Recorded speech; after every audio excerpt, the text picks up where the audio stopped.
Nakakagam ka naman pala siya. Okay na yung ano natin, okay na natin. Init eh. Kaya nga, bulas. Pawisan na kasi ang kanina. Okay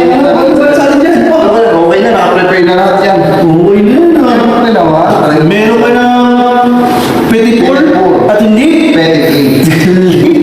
At meron ka ng Yan, ang tinatawag nating Swiss roll. napakaganda ng pagkakaroon niya. Bilog na bilog pati yan, mga Hindi ka. Puntos ah. talagang Parang professional na tumingin niya. Kapag ito naman yung vlog. Yan, sir. Talagang bilog na bilog yan. Ready na. Ano ba yung sir? Ganyan lang talaga yun? O kailangan talaga ng icing yan? Siyempre parang mas maganda na. Lagi natin na icing. Saka may video pa pala. Para matuto kang gumawa ng icing. Kapag hindi lang itong sponge ang alam mo.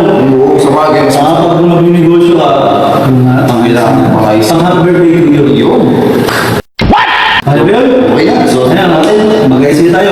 Mag-visit class ka na. sige po. Ha? Sige, sir. Sige tayo kumaya. Tawagin mo ba? Sige, sir. Tawagin kita.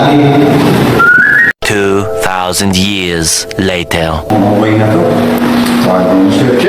Oh, Pwede na ulit. Nag-sit class ko na po. Ang ating pang-icing. Sige na. Ganda na yan. Sorry mo ah. Complete yan, sir. Talagang yung binigyan niya ingredients, sinumplate ko lang. Okay. Sino ba yung mga yan? So, meron na dito, sir, na kaunahan is sugar. Then, ang sumunod naman natin is yung butter natin. Then, yung kasunod naman natin is yung lard. So, napaka-important rin yan. Then, dito naman sa liquid is meron naman tayo ditong vanilla. Then, yung last natin, sir, is yung egg white ng itlog. 2 pieces ng egg white yan, sir.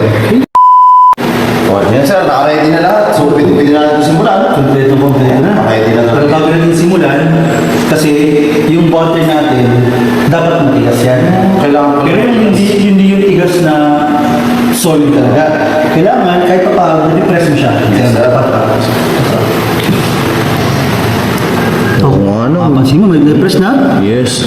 Ganyan dapat ang texture niya. Para mapanatili natin na ganyan ang texture ng butter niya, ganyan ang tigas niya, lagyan mo natin sa chiller, pansamantala. Kasi kung nandito siya, nasa room temperature, tama-tama. So, kailangan talaga na siya. Sakto lang. Sakto lang. Kasi mamaya, kapag hahaluin natin yan, yung lamig ng butter, yun yung magbibigay ng extra trabaho para mabuo yung ating icing. So, importante din Basta sa tayo. magiging icing texture yung ating no? Bagay siya. So, nilagyan natin mamaya ito sa ref. Nilagyan natin mamaya ito sa ref. Paano mag-isimula? Kasi yung bowl mo, tsaka yung Okay, nalimutan ko. Ito kasi video ng video eh. alam mo na. Why my bowl? Abot mo, pabot niya, boss. Kailangan nyo ba? Ito, kasama namin, meron na rin yung Y-Wiz. Ready yung cameraman natin, sir, ha? Kasi pag, sige. Gusto ko dyan eh. So, Sige, so, ano natin simulan, sir?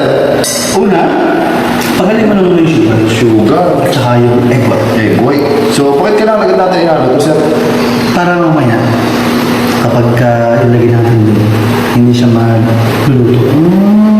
So, Mas kailangan... magpapaliwanag ko sa iyo pag naan na. Oo, sige, sir. Mas maganda yun. Dapat sa iyo. Okay, halo mo na konti. Yung pagsama mo lang siya ng konti. Ayan. Okay na po, sir. Siguro. Tara na. Ito tayo sa stove. Let's go. Ito na. Okay, hindi ka na. So, mukhang kumukulo na yung ating tubig. Patanungin mo ako bakit may ganyan. So, parang saan nga ba ito, sir?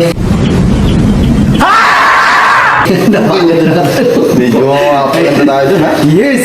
So, yung kasi yung cooking process na gagawin natin is natawag natin double boiling. Double boil. Double boiling? Oo, double boiling. Meron tayong nakahandang tubig na kumukulo. Yes, sir. So, pag kumukulo na yan, medyo hinaan mo siya para maiwasan natin pagkapasok. Okay. Hinaan natin siya. Kumukulo na. Hinaan natin. So, habang kumukulo siya, ipapatong na natin yung Pinag-mix natin na. pinag-mix natin. Di ba sinabi ko sa iyo kanina na dapat bago natin ilagay yung bowl Yes. sa kumukulong tubig, dapat na ilagay na muna natin yung sugar tsaka yung egg. Yes. Tanungin mo ako, bakit? Aboy Sige. natin. So, kasi kapag inilagay natin yung bowl sa double boiling, tapos kakalat nilagay yung itlog, may tendency na maluto pa.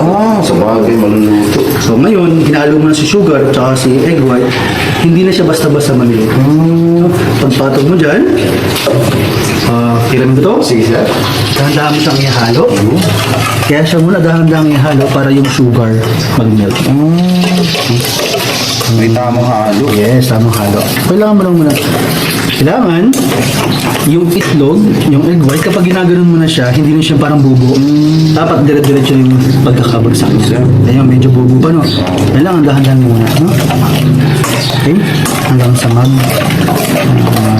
melt yung sugar, tapos yung egg white, ano na siya? Dire-diretso na yung kanyang agos. Okay? A few moments later. Okay? Tingnan natin. Sige, sir. Okay na. Parang pamilyar yan. Tuloy-tuloy na. Mapansin mo naman, Diretso wala na. nang bumabagsak na bobo. Kung hindi, tuloy-tuloy na. Tuloy-tuloy na. Maganda na. So ngayon, pagkatapos mangyari yun, kailangan mabilis ng halo mo hanggang sa maging puti.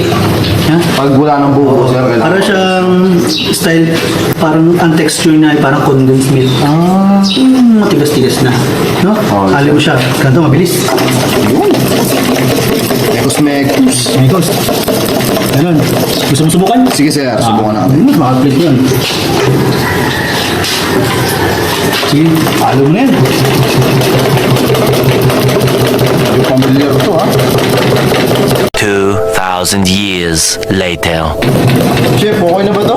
Nga. Parang medyo okay na, pero parang kaulit konting kulang pa. Tingin nyo. Hindi pa. Hindi pa. So, Kailangan, Sir. yung sa mga paraan para malaman mo, yung tabi, dumidikit na yung white niya. No? Pansin mo naman yun. Pero hindi pa siya dumidikit. Ibig sabihin, Kulang pa. may liquid pa. No? Kailangan kasi, ma-reduce mo yung liquid niya. Mag-evaporate yung liquid at matira na lang yung parang white. Sige, sir. Gagawin ko dito. Ulit. Parang mukhang okay na to. Chef, parang okay na po to, ha? Yun nga. Thickness na Oo siya. nga, ano?